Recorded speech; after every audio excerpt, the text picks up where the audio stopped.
Bismillahirrahmanirrahim. Assalamualaikum warahmatullahi wabarakatuh. Nama saya Solahuddin. Pada kesempatan kali ini saya akan menjelaskan tentang struktur dan fungsi CPU untuk pertemuan yang ke-8. Baiklah, langsung saja. Di sini tujuan dari materi kali ini adalah mengerti struktur dan fungsi CPU, yaitu dapat melakukan fetch instruksi, interpreter instruksi, fetch data, eksekusi, menyimpan kembali, dan juga mengerti aliran data pada siklus pengambilan, siklus tak langsung, siklus interrupt, mengerti pipelining, dan mengerti teknik-teknik yang menangani percabangan pada pipelining. Dan pada materi kali ini, bagian ini membahas aspek-aspek struktur dan fungsi CPU untuk dasar pembahasan bab berikutnya, yaitu RISC. Dan fokus bab struktur data fungsi CPU adalah organisasi prosesor dan register, siklus instruksi dan strategi dalam metode pipelining. Yang pertama, organisasi prosesor. Jadi kita harus memperhatikan mekanisme dan persyaratan yang terdapat pada CPU, lalu aktivitas yang dilakukan pada CPU itu apa saja. Aktivitas CPU itu terbagi menjadi 5. Yang pertama, fetch instruction atau mengambil instruksi, kemudian interpret data atau mengambil data. Yang ketiga, fetch data atau mengambil data, kemudian dieksekusi suatu instruksi, kemudian memerlukan pembacaan data dari memori atau modul I/O. Yang keempat, proses data atau mengolah data. Yang kelima, write data atau menulis data. Tugas dari CPU itu sendiri. Agar melakukan tugas, CPU harus menyimpan data untuk sementara waktu, harus mengingat lokasi instruksi terakhir sehingga CPU akan dapat mengambil instruksi berikutnya. CPU juga perlu menyimpan instruksi dan data untuk sementara waktu pada saat instruksi sedang dieksekusi. CPU memerlukan memori internal berukuran kecil yang dikenal dengan register. Di sini bisa kita lihat blok diagram pada CPU. Jadi CPU terdiri ALU, control unit, register, kemudian yang akan dialirkan ke control bus, data dan addressnya, yang disebut dengan sistem bus. Jadi di sini kita perlu mengingat apa itu CPU dan komponennya. Komponen CPU itu adalah ALU, melakukan komputasi atau pengolahan data besar instruksi yang diberikan kepadanya. Kemudian komponen utama CPU ada 3, ALU, register, dan CU. CU di sini sendiri mengontrol perpindahan data dari instruksi ke CPU atau dari CPU mengontrol ke operasi ALU. Selain itu, CU juga menunjukkan memori internal minimum yang terdiri dari beberapa lokasi penyimpanan yang disebut dengan register. Di sini kita bisa lihat bentuk dari unit arithmetik dan logika atau ALU. Kemudian organisasi dari register. Sistem komputer menggunakan hierarki memori. Kemudian pada tingkat yang atas, memori yang lebih cepat, lebih kecil, dan lebih mahal per bitnya. Kemudian di dalam CPU terdapat sekumpulan register yang tingkat memorinya itu berada di atas hierarki memori utama dan cache-nya. Kemudian apa fungsi register pada CPU? Fungsi register pada CPU yang pertama, user-variable register. Register ini memungkinkan program bahasa mesin dan bahasa assembly meminimalkan referensi main memori dengan cara mengoptimasi penggunaan register. Kemudian control and status register.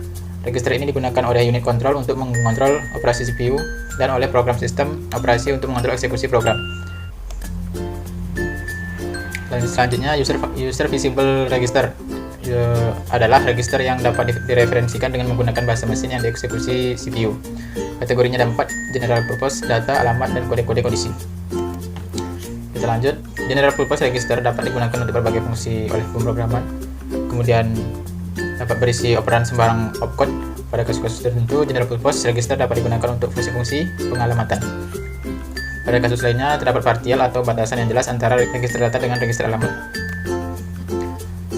Kemudian apa itu register data dan alamat? Register data hanya dapat dipakai untuk menampung data dan tidak dapat digunakan untuk kalkulasi dan alamat operan. Register alamat menyerupai general purpose register atau register-register tersebut dapat digunakan untuk metode pengalamatan tertentu. Bagaimana contohnya? Yang pertama itu ada segment pointer. Register segmen menyimpan alat berbasis segmen, kemudian mungkin dapat beberapa register, misalnya satu register untuk setiap operasi dan satu register untuk proses saat itu. Kemudian register index untuk alamat-alamat yang terindeksi dan mungkin auto index. Stack pointer, apabila terdapat pengalaman stack yang user visible, maka biasanya stack berada di dalam memori dan terdapat register dedicate yang menunjukkan ke bagian atas stack. Kemudian memungkinkan pengalamatan implicit, yaitu push, pop, dan instruksi stack lainnya yang tidak perlu operan stack explicit. Masalahnya, apakah perlu menggunakan general purpose register seluruhnya atau hanya untuk keperluan khusus saja? Kemudian jumlah register yang harus tersedia, baik general purpose maupun register data dan register alamat. Jadi di sini specifier operan hanya perlu mengidentifikasi salah satu kumpulan register khusus saja dan tidak perlu mengidentifikasi seluruhnya, karena itu akan dapat menghemat bit. Kekhususan ini dapat membatasi fleksibilitas pemrograman. Kemudian tidak terdapat solusi akhir bagi masalah rancangan ini, namun seperti yang telah dinyatakan di atas, kecenderungan mengarah ke penggunaan register yang khusus. Kemudian jumlah register sangat menentukan kinerja suatu prosesor. Jumlah register juga berpengaruh kepada rancangan set instruksi, karena register yang lebih banyak akan memerlukan bit operan spesifier yang lebih banyak pula. Register yang berukuran antara 8 sampai 32 dapat dikatakan optimum. Register yang jumlahnya lebih sedikit dan menghasilkan referensi memori yang lebih banyak. Register yang memiliki banyak tidak akan mengurangi jumlah referensi memori secara berarti. Kemudian ada control and status register. Bermacam-macam register CPU yang digunakan untuk mengontrol operasi CPU. Kemudian non-visible dan visible. Tidak visible bagi pengguna, visible terhadap instruksi mesin yang dieksekusi pada mode kontrol atau sistem operasi. Kemudian kita lanjut ke program status word atau PSW. PSW adalah sebuah rancangan CPU yang mencakup sebuah register atau sekumpulan register yang berisi informasi status, berisi kode kondisi dan informasi status lainnya. Kemudian ada command file atau flag, apa saja. Yang pertama ada sign, berisi bit tanda hasil operasi aritmetika terakhir, negatif atau positif. Kemudian ada zero, diset bila hasil sama dengan 0. Kemudian carry, diset apabila operasi yang dihasilkan dalam carry atau ke dalam bit lebih tinggi, atau borrow, pengurangan dari bit yang lebih tinggi, digunakan untuk operasi aritmetika multi-word. Kemudian ada equal, disetel apabila hasil pembandingan logikanya sama. Overflow digunakan untuk mengindikasikan overflow perhitungan operasi aritmetika. Kemudian interrupt enable disable digunakan untuk mengizinkan atau mencegah interrupt.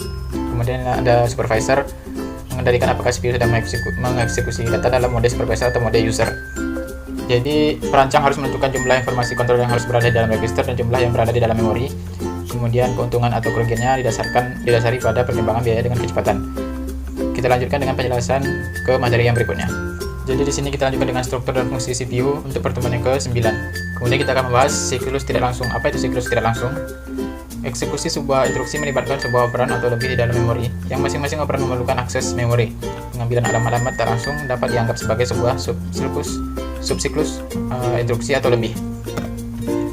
Di sini kita bisa lihat gambar dari siklus instruksi, dari fetch, kemudian indirect, ke execute dan interrupt, kemudian dari fetch dan execute itu. Jadi apakah ada cara pandangan yang lain? Ada. Kemudian bagaimana? Sifat siklus instruksi, sekali instruksi telah diambil, maka operan specifier-nya harus dihentikan. Kemudian seluruh operan input yang berada di dalam memori akan diambil. Kemudian operan berbasis register tidak perlu diambil. Apabila opcode telah dieksekusi, proses yang sama diperlukan untuk menyimpan hasil dalam memori. Di sini kita bisa lihat diagram status siklus instruksi.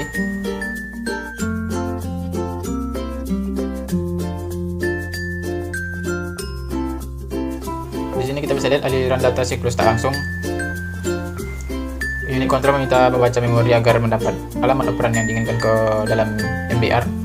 Kemudian siklus pengambilan dan siklus tak langsung cukup sederhana dan dapat diramalkan. Kemudian instruction cycle-nya mengambil banyak bentuk, karena bentuk bergantung pada bermacam-macam instruksi. Kemudian siklus meliputi pemindahan data di antara register-register atau pembacaan atau penulisan dari memori atau I/O. Kemudian aliran data siklus interupsi. Di sini isi PC saat itu harus disimpan sehingga CPU dapat melanjutkan aktivitas normal setelah terjadi interrupt. Caranya adalah isi PC dipindahkan ke MBR untuk kemudian dituliskan ke dalam memori. Lokasi memori khusus yang dicadangkan untuk keperluan ini dimuat ke MIR dari unit control. Kemudian lokasi ini berupa stack pointer. Isi dimuatkan dengan alamat rutin interrupt.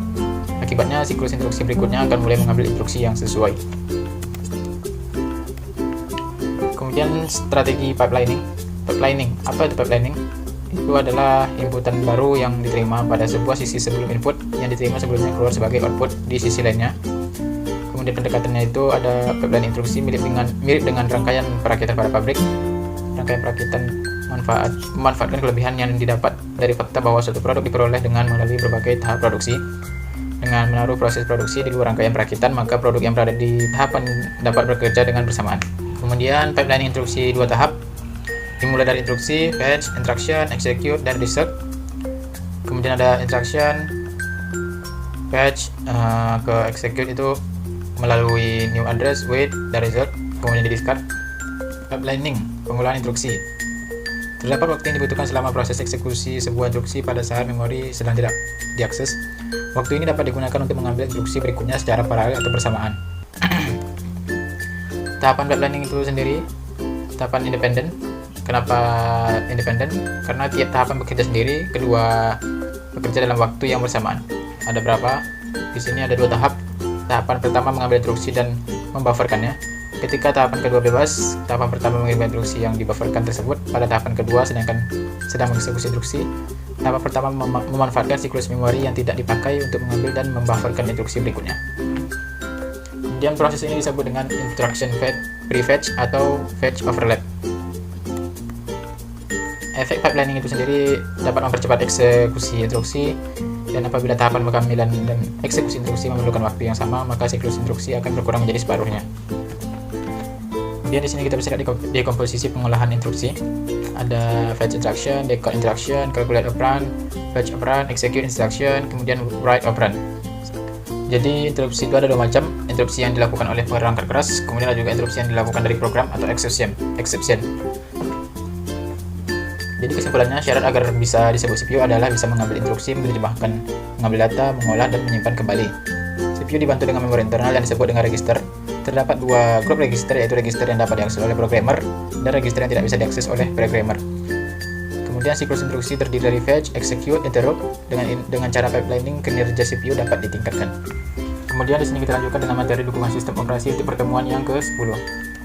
Tujuan dari pertemuan kali ini adalah memahami tentang sistem operasi, memahami tentang penjadwalan proses, memahami jenis-jenis memori manajemen, mengerti tentang swapping dan partition, kemudian memahami konsep paging, segmentation, kemudian mengerti konsep virtual memory, dan yang terakhir mengerti implementasi pengaturan memori pada PowerPC. Pengertian sistem operasi ialah program yang mengatur sumber daya komputer, menyediakan layanan bagi pemrograman, dan menjadwal eksekusi program lainnya. Program yang mengatur eksekusi program-program aplikasi yang berfungsi sebagai antarmuka antara pengguna komputer dan perangkat keras komputer. Aplikasi komputer ialah sesuatu yang dibutuhkan end user dan bukan arsitektur komputer, diekspresikan dalam bentuk bahasa pemrograman, punya utilitas, dan mengimplementasikan fungsi-fungsi yang digunakan dalam proses pembuatan program. Kemudian yang kedua ada sistem batch. Sistem ini kebalikan dari sistem interaktif.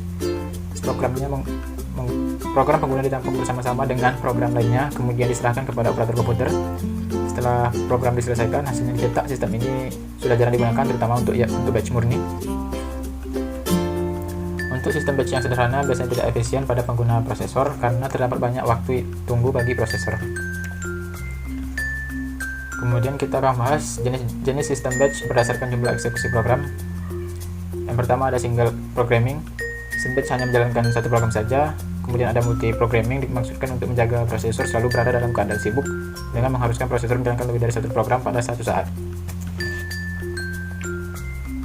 Di sini kita lihat proses single programming dan multi programming. Single programming itu hanya terdiri dari run, kemudian keep wait dengan dijalankan oleh time. Sementara untuk multi programming itu ada beberapa tahapan yang harus dilalui. Paradigma sistem operasi modern. Multi-programming, sejumlah job atau programming dipertahankan. Sejumlah job atau programming dipertahankan berada di dalam memori. Setiap job atau program sering bergantian dieksekusi prosesor. Prosesor dalam keadaan selalu sibuk. Hal yang penting adalah penjadwalan. Untuk level penjadwalan itu ada penjadwalan jangka panjang dan ada jangka pendek. Jangka panjang itu menentukan program yang diluluskan kepada sistem untuk diproses, mengontrol derajat multi-programming, membatasi derajat multi-programming, melakukan eksekusi relatif tidak sering, membuat keputusan secara garis besar tentang diambil atau tidak suatu proses. Untuk penjadwalan jangka pendek sering disebut dengan dispatcher, seringkali mengeksekusi dan membuat keputusan yang lebih detail tentang job yang akan dieksekusi untuk kesempatan selanjutnya. Di sini bisa kita lihat untuk penjadwalan jangka pendek bentuknya seperti apa. Ada new, ready, running, block, dan baru di exit. Baiklah, di sini untuk pertemuan yang ke-11 kita lanjutkan dengan materi dukungan sistem operasi. Di sini kita bisa lihat elemen-elemen sistem operasi. Itu ada service call handler, interrupt handler, dan short term. Di sini kita juga bisa lihat long term QW-nya dan short term-nya, kemudian IO-nya. Untuk elemen dan penjalanan proses, sistem operasi menerima kontrol proses pada interrupt handler. Hal ini bila terjadi interupsi dan service call handle bila terjadi panggilan layanan. Sekali interupsi atau panggilan layanan ditangani, maka penjadwalan jangka pendek dipanggil untuk mengambil proses selanjutnya untuk diproses.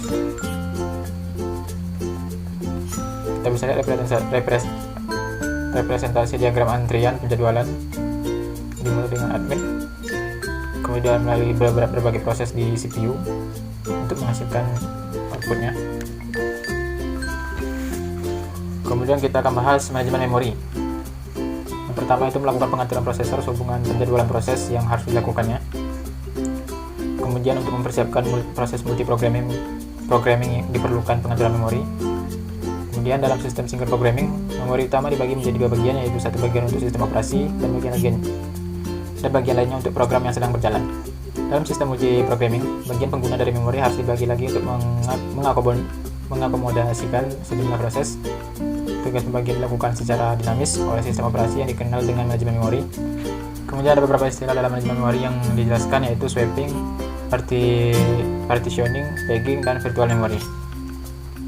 Swapping itu kalau kita memperlihatkan proses pada gambar, kemudian kerja prosesor lebih cepat pada perangkat I/O. Pendekatan untuk masalah di atas adalah swapping. Kita memiliki antrian panjang permintaan proses yang umumnya tersimpan dalam memori utama. Kemudian apabila proses telah selesai, maka proses tersebut akan dikeluarkan dari memori utama. Kemudian sistem operasi mengambil proses lain dari antrian menengah atau memenuhi permintaan proses yang baru dari antrian panjang. Setelah itu eksekusi dilanjutkan dengan proses yang baru tiba. Kemudian swapping merupakan operasi I/O karena dapat membuat keadaan menjadi buruk, namun I/O disk umumnya lebih cepat dari I/O lainnya, maka swapping ini mampu meningkatkan kinerja prosesor. Kemudian partitioning, sistem operasi yang menempati bagian memori yang tetap. Sisa memori dibagi-bagi untuk keperluan sejumlah proses. Partitioning adalah teknik membagi memori menjadi beberapa bagian yang sesuai kebutuhan. Terdapat dua macam partisi, yaitu partisi tetap dan partisi variabel. Dalam partisi tetap, proses akan disimpan dalam partisi memori yang dapat menampungnya. Partisi biasa dibuat untuk tidak sama kapasitasnya. Pendekatan ini kurang efisien karena tidak bisa diubah ukurannya partisinya dan biasa terjadi sisa memori dari alokasi partisinya. Kemudian ada pegging.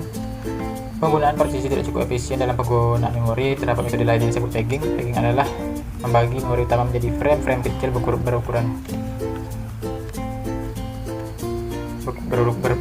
sama. Di sini ada proses transformasi alamat pada pegging table. Kita bisa lihat mulai dari logical address-nya, physical address, dan proses page table-nya. Kita bahas virtual memory. Untuk memahami virtual memory perlu diawali dari pemahaman mendalam tentang pegging.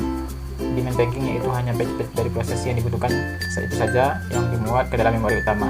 Apabila ada sebuah program besar, maka akan tidak efektif apabila semua batch dari program tersebut diletakkan dalam memori utama. Hanya batch yang akan digunakan saja yang dimuatkan lebih dalam memori utama membuat kinerja memori lebih baik. Hanya batch yang akan digunakan saja yang tidak dimuatkan dalam memori utama membuat kinerja memori jadi lebih baik. Kemudian namun apabila patch yang dieksekusi tidak didapatkan di memori utama, maka sinyal patch fault-nya diaktifkan. Sinyal ini menyatakan bahwa sistem operasi harus mengambil patch yang dimaksud karena proses hanya mengeksekusi di dalam memori utama saja. Namun program atau penggunaan data dapat menggunakan memori yang lebih besar yang dikenal sebagai virtual memory. Memori virtual merupakan solusi efektif bagi pengguna atau pemrograman sehubungan masalah keterbatasan memori utama. Kemudian kita lanjutkan untuk yang lanjutan dari dukungan sistem operasi. Kita lanjutkan dengan pembahasan mengenai segmentasi. Teknik pegging tidak dapat diakses atau digunakan program secara langsung, jadi terdapat teknik manajemen pengalamatan yang lain dapat diakses dan digunakan pemrogram untuk memudahkan dalam mengorganisasikan program dan data. Kemudian, segmentasi merupakan program untuk menganggap memori sebagai sesuatu yang terdiri dari sejumlah ruang alamat atau segmen, ukuran segmen variabel, dan dinamik.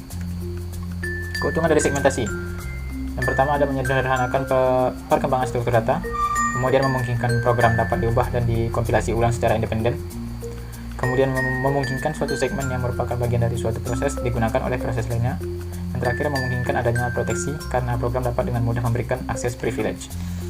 Kemudian ada memory power atau memory power PC. PowerPC menyediakan pengalamatan yang komprehensif untuk implementasi arsitektur 32 bit. Bagi implementasi 64 bit digunakan pegging dengan mekanisme segmentasi yang lebih baik. Selain itu, terdapat mekanisme alternatif bagi keduanya yang dikenal sebagai penerjemahan alamat blok. Teknik pengalamatan blok ditujukan untuk menutupi kelemahan teknik pegging dengan pengalamatan blok. Pengalamatan blok memungkinkan prosesor untuk menempatkan 4 buah blok besar dalam memori instruksi dan 4 buah blok memori data yang berukuran besar dengan tidak menggunakan mekanisme pegging. Kemudian PowerPC 32 bit menggunakan alamat efektif 32 bit. Alamat tersebut meliputi identifier, page 16 bit dan selektor 12 bit. Dengan 12 bit dapat mereferensi 4 KB page. 4 bit dari alamat digunakan untuk menandakan salah satu dari 16 segmen meliputi bit-bit control, akses, dan sebuah identifier 24 bit, sehingga alamat efektif 32 bit memetakan ke dalam alamat virtual 52 bit.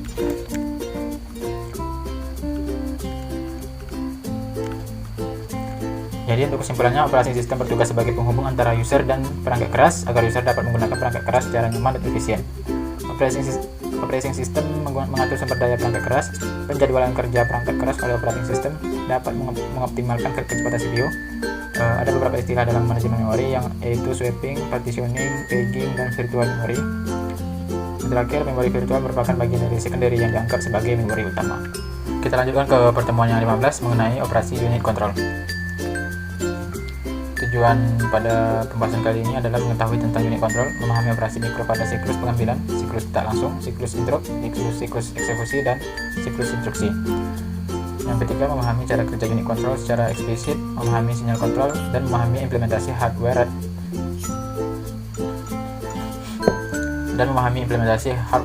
input unit control, logika unit control, dan memahami unit control pada Intel 8085. Unit control adalah bagian CPU yang menyebabkan fungsi komputer dapat tercapai, mengeluarkan sinyal-sinyal kontrol yang bersifat internal bagi CPU untuk memindahkan data antar register, agar ALU melakukan fungsinya dan untuk mengatur operasi-operasi internal lainnya. Unit control juga mengeluarkan sinyal kontrol eksternal bagi pertukaran data memori dan modul-modul I/O. Fungsi dari CPU terbagi menjadi 6. Ada fungsi operasi atau opcode, fungsi mode pengalamatan, fungsi register, fungsi antarmuka modul I/O, fungsi mode memori, dan fungsi pengolahan interrupt. Untuk siklus instruksi merupakan rangkaian tahapan operasi pengambilan fetch, indirect, eksekusi, dan pengolahan interupsi bila ada. Dalam pembahasan unit control, kita akan melihat tahapan operasi tersebut lebih mikro lagi, yang biasa disebut operasi mikro atau micro operation. Kemudian kita bisa lihat elemen eksekusi dari sebuah program yang dimulai dari program execution, dilanjutkan dengan instruction cycle, kemudian yang diakhiri dengan fetch, indirect, execute, dan interrupt. Terdapat 4 register operasi pengambilan. Yang pertama memory address register, yang kedua memory buffer register, yang ketiga program counter, dan yang terakhir instruction register. Untuk langkah-langkah siklus pengambilan, yang pertama, alamat instruksi berikutnya dimuat ke PC, pindahkan alamat ke MER, control unit menspesifikasikan perintah read, hasil diletakkan ke bus data di bus, data di bus dikirim ke MBR, PC menambah satu nilainya, data dipindahkan dari MBR ke IR, MBR sekarang bebas untuk fetch berikutnya.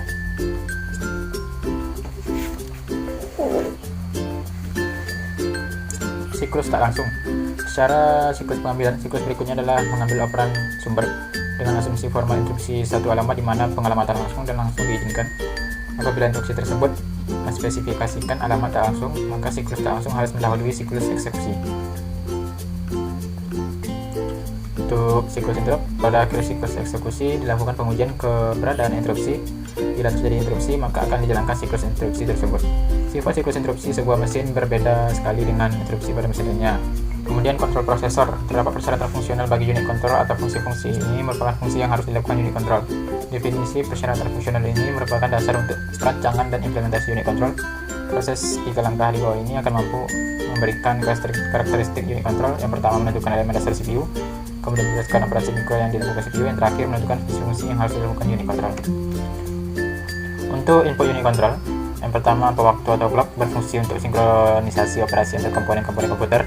Kemudian register instruksi, kemudian flag ini diperlukan unit control untuk mengetahui status CPU-nya.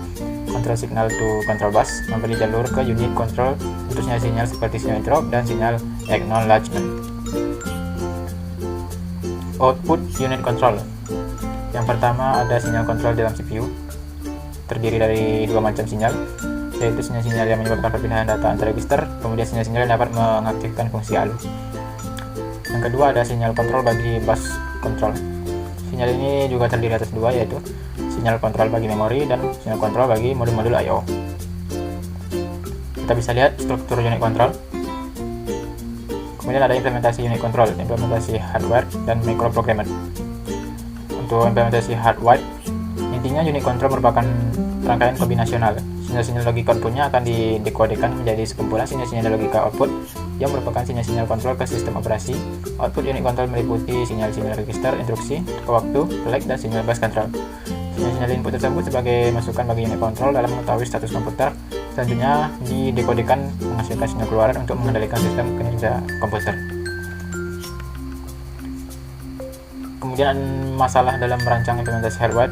Yang pertama ada memiliki kompleksitas dalam pengurutan dan operasi mikronya, sulit didesain dan dilakukan pengetesan, kemudian tidak fleksibel, dan yang terakhir sulit untuk menambah instruksi baru. Kemudian kita akan membahas tentang implementasi microprogram. Unit kontrolnya merupakan sebuah memori untuk menyimpan program kontrolnya. Implementasi yang paling reliable saat ini. Fungsi-fungsi pengontrolan dilakukan berdasarkan program kontrol yang tersimpan pada unit kontrol. Fungsi-fungsi pengontrolan tidak lagi berdasarkan dekode dari input unit kontrol lagi. Teknik ini menjawab kesulitan-kesulitan yang ditemukan dalam implementasi hardware.